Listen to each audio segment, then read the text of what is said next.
I settle into my chair at Bella Luna, smoothing Lily's napkin across her booster seat as she wriggles, her small hands clutching a stuffed bunny. Across the table, Harper, my 8-year-old, hunches over her kids' menu, her dark hair falling like a curtain as she colors with careful, precise strokes. Owen, 6 and restless, flips through a puzzle book, his sneakers tapping a faint rhythm against the chair legs. My purse sits by my feet, a worn leather lifeline brimming with crayons, quiet toys, and a few crumpled granola bar wrappers. My restaurant activity kit, perfected over 2 years of solo parenting. At 38, I've learned to anticipate the chaos of dining out with 3 kids, turning potential meltdowns into moments of peace. The restaurant buzzes around us, a symphony of murmured conversations and the occasional clatter of plates. I catch the warm, yeasty scent of fresh bread drifting from the kitchen, and for a fleeting second, it feels like home. Like the Sunday dinners Daniel used to insist on, even when work kept him late. He's been gone 2 years now, a void that still aches, but I've stitched our lives back together with routines like this. Harper glances up, her hazel eyes, so like her father's, meeting mine. "Can I have the purple crayon, Mommy?" she asks, soft and polite. I smile, reaching into the purse, my fingers brushing past a tangle of toy cars and markers to find it. Owen leans over, peering at her menu. "You're coloring the spaghetti purple?" His voice carries that 6-year-old mix of awe and mischief. Harper shrugs, unfazed. "It's magic spaghetti." Lily giggles, her curls bouncing as she arranges her bunny next to a borrowed spoon, whispering to it like it's a dinner guest. They're good kids, I think, pride swelling in my chest. Well-behaved, curious, a little messy around the edges, but good. This dinner is supposed to be a celebration, Richard's retirement after decades at the bank. But already, I feel the familiar weight of my in-laws' expectations pressing down. I take a sip of water, the glass cool against my lips, and brace myself. Family gatherings haven't been easy since Daniel left us, and tonight, I suspect, won't be an exception. The hum of Bella Luna shifts as Jessica's voice cuts through it, sharp and sudden. "Oh my God, not the crayons again!" My sister-in-law leans forward, her sleek blazer rustling as she rolls her eyes dramatically. "This is Bella Luna, Beatrice, not some fast food joint with a play area." Her words land like a slap, and I feel the table tense. Harper pauses mid-stroke, her crayon hovering, while Owen's tapping feet still. Lily tilts her head, oblivious, murmuring to her bunny. I take a deep breath, steadying myself, and meet Jessica's glare with a calm I've practiced too many times. "They're being quiet, Jessica, just coloring while we wait for the food." My voice is even, but inside, my pulse quickens, a familiar heat creeping up my neck. She adjusts her blazer, the fabric gleaming under the chandelier light, and scoffs. "Quiet? It's not about noise, it's about class. You're turning this into a daycare." The word stings, but I keep my hands busy, passing Lily a breadstick to distract her.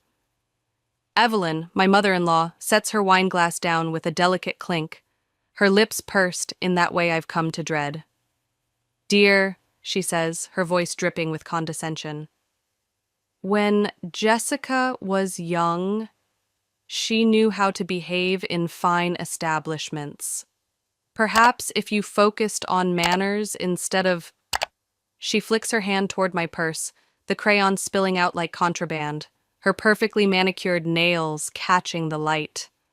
Whatever this is, we wouldn't have this issue. The judgment hangs there, heavy as the perfume she wears, a floral cloud that makes my throat tighten. I force a smile, though my cheeks burn.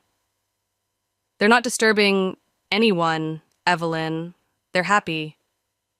It's true. Harper's back to her purple spaghetti, Owen's tracing a maze with his finger, Lily's nibbling her breadstick, crumbs dusting her lap. But Jessica sniffs, crossing her arms. Happy doesn't belong in a place like this. When Mark and I have kids, they'll know better than to scribble at a table. Mark, her husband, glances up from his phone, offers a weak nod, then dives back into scrolling. Richard, my father-in-law, adjusts his glasses, his menu a shield he hasn't lowered since we sat down. The waiter passes, balancing a tray of steaming pasta, and I catch a whiff of garlic that should be comforting but isn't. This dinner was never going to be simple, not with Daniel's family, not without him here to soften their edges. I tuck a strand of hair behind my ear, the gesture grounding me, and tell myself to let it go. But the air feels thicker now, the clatter of silverware sharper, and I know this is only the beginning. It happens fast. Lily's small hand brushes her water glass, and it tips, a quiet splash spreading across the tablecloth. No one's soaked, just a puddle at our end, but Jessica leaps up as if it's acid. "That's it!" she exclaims, her voice piercing the restaurant's hum. "You and your wild kids need to leave, Beatrice." Heads turn from nearby tables, eyes flickering with curiosity or annoyance. Harper's lower lip trembles, her crayon dropping with a soft thud. Owen clutches his puzzle book to his chest, his wide eyes darting to me. Lily's face crumples, tears welling as she whispers, "Sorry, Mommy."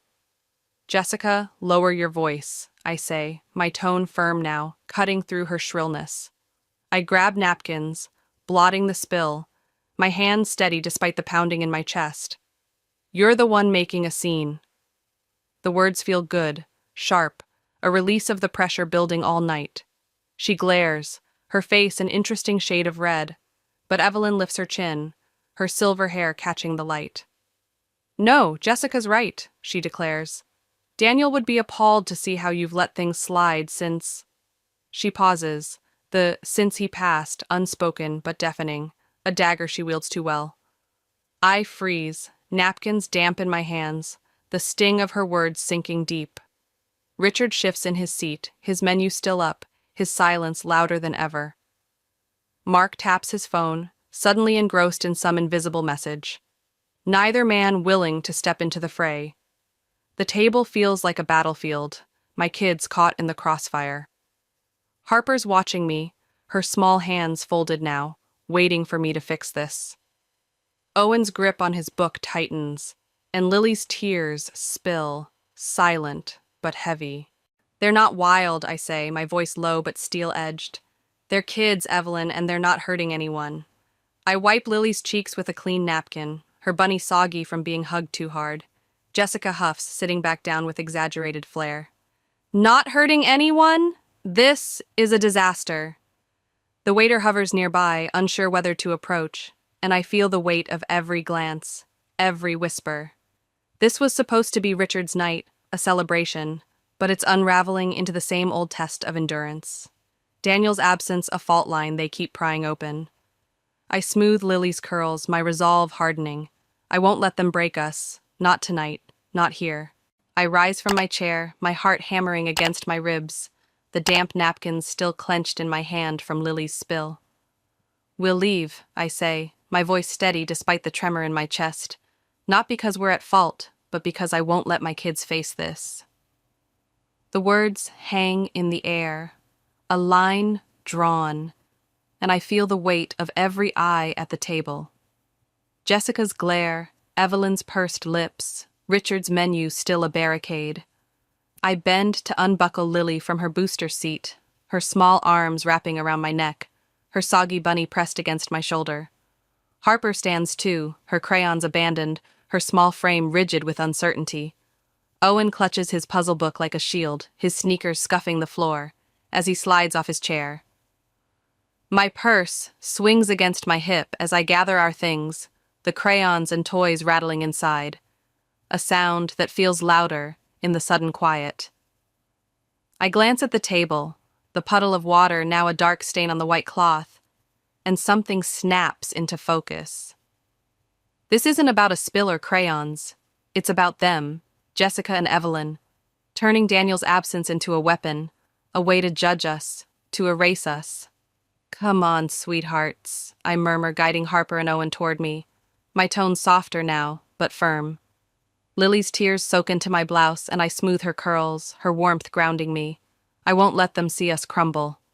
Jessica snorts, crossing her arms, her blazer creasing sharply. Good riddance, she mutters, loud enough to carry. Evelyn nods, her silver hair glinting as she lifts her wineglass, a silent toast to our exit. Richard shifts, his glasses catching the light, but says nothing. Mark's phone glows in his hands, a lifeline he won't abandon. I turn toward the door, my kids in tow, the restaurant's warmth fading behind us, until a shadow crosses our path, purposeful and unyielding.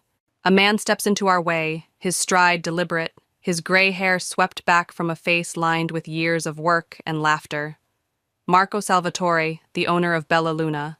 I know him by sight, a local legend, though we've never spoken. His dark eyes sweep the scene, taking in Lily in my arms, Harper and Owen at my sides, then the table behind us. Is there a problem here, he asks, his Italian accent warm but edged with something serious, a question that demands an answer. The restaurant's hum dips, heads turning subtly toward us. Jessica straightens, flashing a smile so polished it could be glass. Oh, Mr. Salvatore, we're so sorry for any disruption, she says, her voice suddenly syrupy. We were just explaining to my sister-in-law that this isn't really a place for kids. She gestures at us, her hand dismissive, as if we're a mess to be swept away. Evelyn nods in agreement, her wineglass poised midair, her expression smug. I tighten my grip on Lily, my jaw clenching, ready to push past this new obstacle. But Marco doesn't move.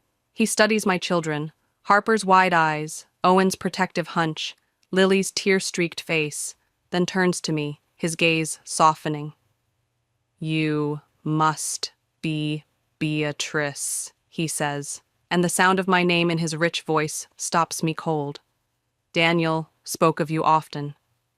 Before I can process this, he pulls a chair from a nearby table and sits, uninvited, right beside us, his hands folding on the tabletop. Your husband saved this place 10 years ago, he continues, his words clear and deliberate. When the bank was ready to take it, Daniel structured a deal that kept us afloat. These children belong here. The table falls silent, a hush so deep I hear the faint sizzle from the kitchen. Jessica's smile falters, her face flushing like a tomato left too long in the sun. Evelyn's glass lowers, her brows arching in disbelief. That's impossible, she snaps. We're regulars here, we'd have known. Marco shakes his head, a small smile tugging at his lips. They came for lunch with their father. You wouldn't have seen. His eyes meet mine again, steady and kind, and I feel a lump rise in my throat. Daniel, here? Saving this place? He never told me, never bragged, but it fits him perfectly. A quiet act of grace hidden beneath his easy smile.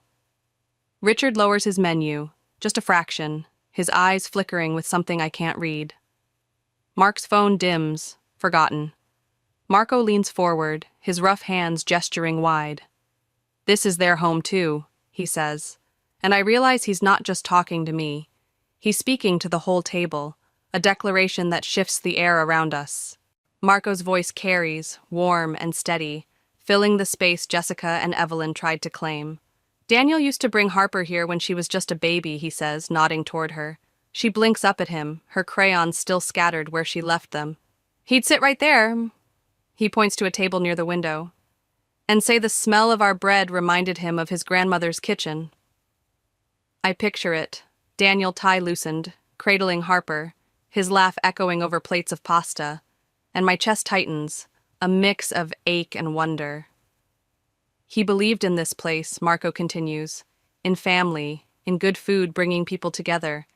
That's why he fought to save it. I blink back tears, my arms still around Lily, her breathing slowing as she listens. Daniel never mentioned this, not the late nights poring over numbers, not the deal that kept Bella Luna alive. He was like that, though, always helping, never needing the spotlight. I glance at Harper, her hazel eyes, so like his, watching Marco, and I see a piece of him in her quiet attention. Owen shifts closer, his puzzle book dangling from one hand, curiosity winning over his earlier fear. Evelyn's brows shoot up, her voice sharp.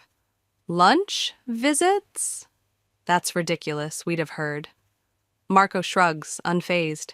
He came during the day with the kids. You wouldn't have known. His tone is gentle but firm, a wall she can't breach. Jessica stammers, her blazer creasing as she fidgets. Well, I didn't mean... But Marco cuts her off, not with words, but with a look that cools the air between them. He turns back to me, his expression softening again. Daniel said everyone deserves a chance to build something lasting, he says. Something for their family. Richard lowers his menu fully now, his glasses fogging slightly at the edges, his eyes glistening. I remember, he murmurs, almost to himself. He'd bring takeout from here on Sundays, when he was working late. His voice cracks, the first real sound he's made all night. And I realize he's seeing Daniel too, in the bread, in this place. Jessica's face is a storm of red and white, her argument crumbling. Evelyn sets her glass down, her hand trembling just enough to betray her composure. Marco stands, his chair scraping softly, and smiles at my kids. Emily, sorry, Harper, would you like to help me in the kitchen, he asks, extending a hand. She looks at me hesitant, and I nod, my throat too tight to speak. Go on, I manage, and she takes his hand, small and trusting. Owen and Lily follow, their excitement bubbling up. Owen's sneakers squeaking, Lily's bunny dangling.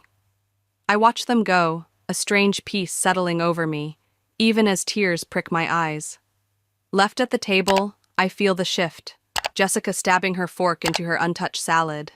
Evelyn staring at her glass like it holds answers. Richard clears his throat, his voice rough.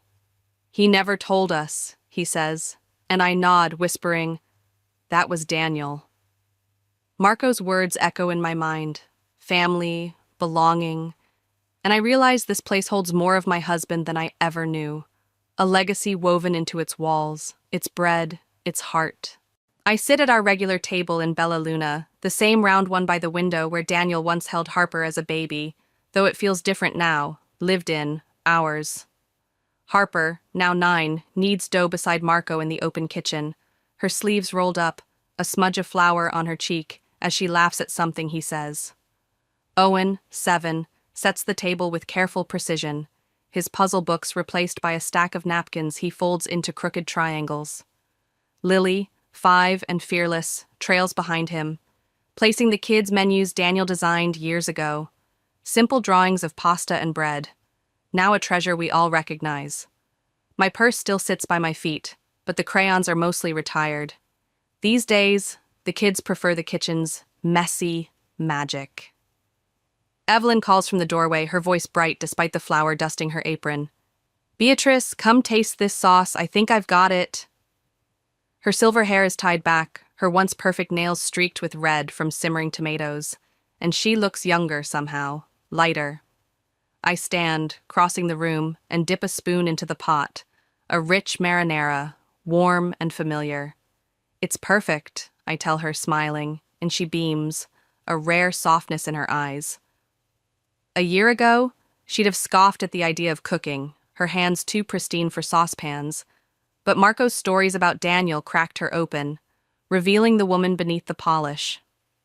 Jessica, pregnant now and glowing beneath her apron, rolls pasta at a nearby counter, her blazer swapped for one of Marco's spares.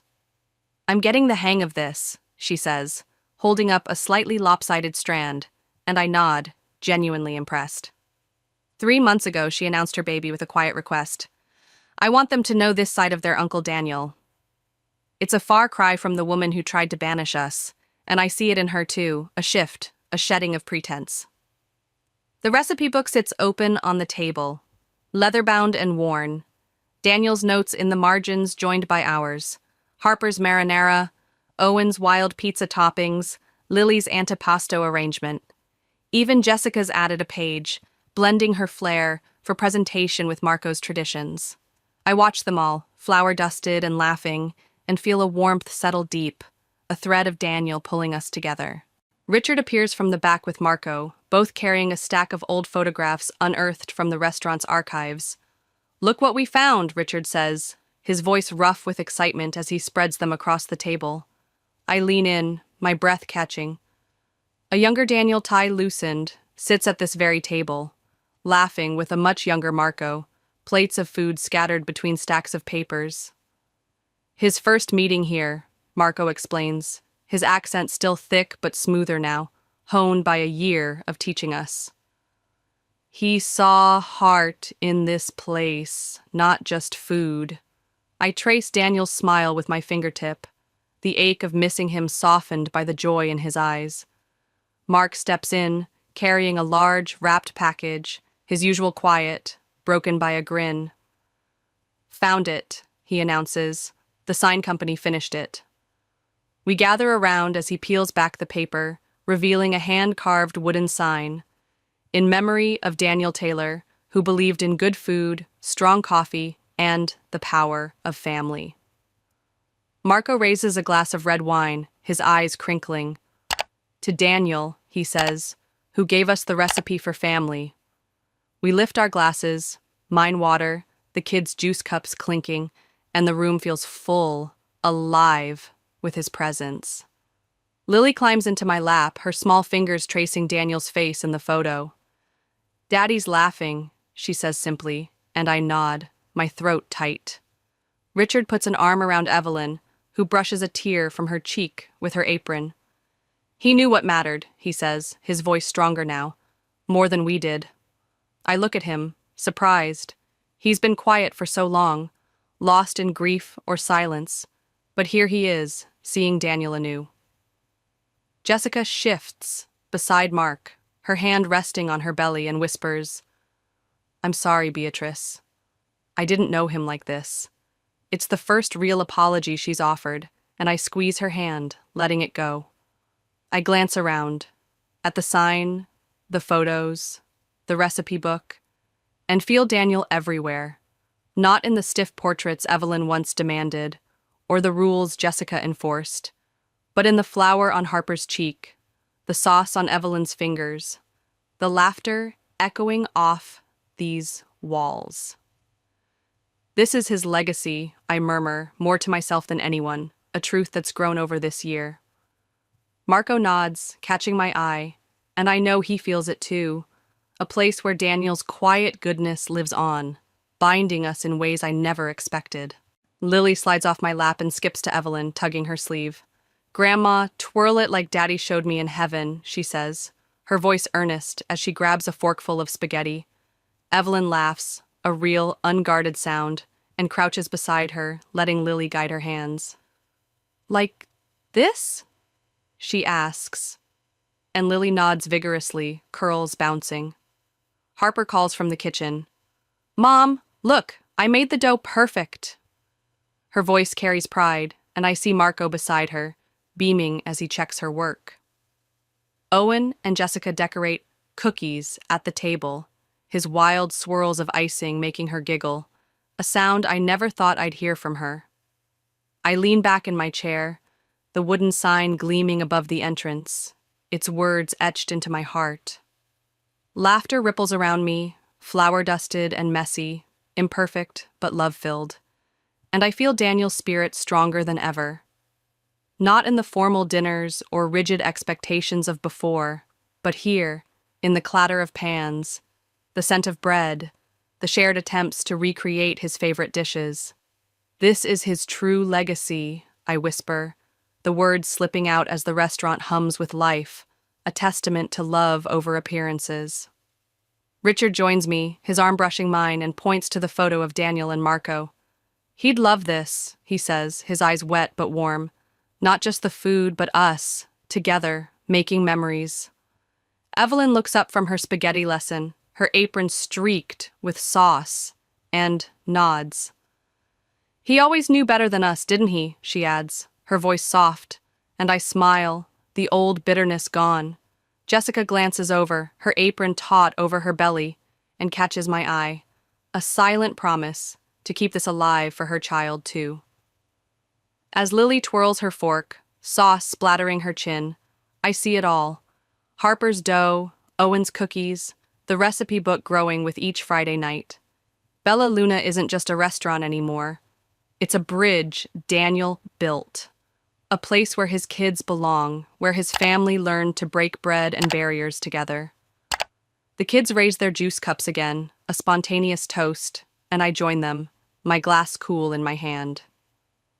To Daddy, Lily chirps, and we drink, the moment sealing something precious. A gift discovered in the chaos of that first night, a legacy of love I'll carry forever.